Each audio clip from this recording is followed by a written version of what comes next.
Welcome to AD Dictation. Please subscribe the channel and hit the bell icon to get latest updates at first. If you have any query, then please let me know in the comment section below. Ready, start. I am glad to know that Kerala has launched a massive decentralization drive to break this impasse. Effective decentralization will meet the challenges of development. I am sure the Unique People's Planning campaign in your state has addressed this issue. Increase in agricultural production and productivity by better use of local resources, halting environmental degradation through local action, improvement in delivery of services through local control, and higher investment in priority areas through reduced leakages and the mobilization of local resources are the fruits of decentralization.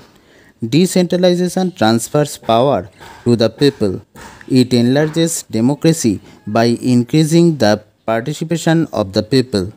The panchayat and urban local bodies should be seen as conduits for power to flow to the ordinary people. They should not be seen as power centers but as trustees of the people, as agencies of public service, and as instruments of face to face democracy. For decentralization to be effective, it has to be free from corruption, nepotism, and patronage. This can be done only if there is scope for genuine people's participation. Control from below is the best check against possible abuse of power by local authorities. The word participation is often used very loosely. One has to be very clear about what it means. There can be pseudo participation where people are got together only for the sake of official record. There can be manipulative participation where people are collected for attainment of ulterior motives. Genuine participation involves not merely giving a voice or the freedom to air opinions, grievances, and demands. It involves the power of choice, that means people's right to decide what they want and their right to monitor the functioning of the government. The Gram Sabha, where all the electors get together, becomes a critical institution of democratic decentralization. However, there is a danger of the Gram Sabha degenerating into a body of approvers or an idle group of persons. Organizing women is one of the best ways of avoiding this danger. Hence, I see Kerala as a furthering of the decentralization process and as a tool for empowerment of the poor. Dear friends, the whole nation is watching this program with interest. I assure my personal support and the support of the government in New Delhi to the success of this project and its possible use elsewhere. In matters relating to the nation's development, there should be no politics. I consider it a privilege to be present on this important occasion, and I am not saying this in a manner of formality.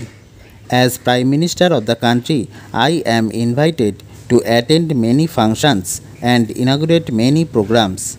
Each one of them is significant in its own way, having a bearing on the social and economic development of our country. But some programs carry a greater emotional content in them and give a deeper sense of personal satisfaction. This is because any degree of success in these programs directly transforms itself into smile on a child's face, happiness in a suffering family, and a sense of accomplishment in the community. Today's program is one of them. As I inaugurate the National Pilot Project for Early Intervention to prepare the mentally challenged persons to integrate with family and community, my heart is filled with a gratifying belief.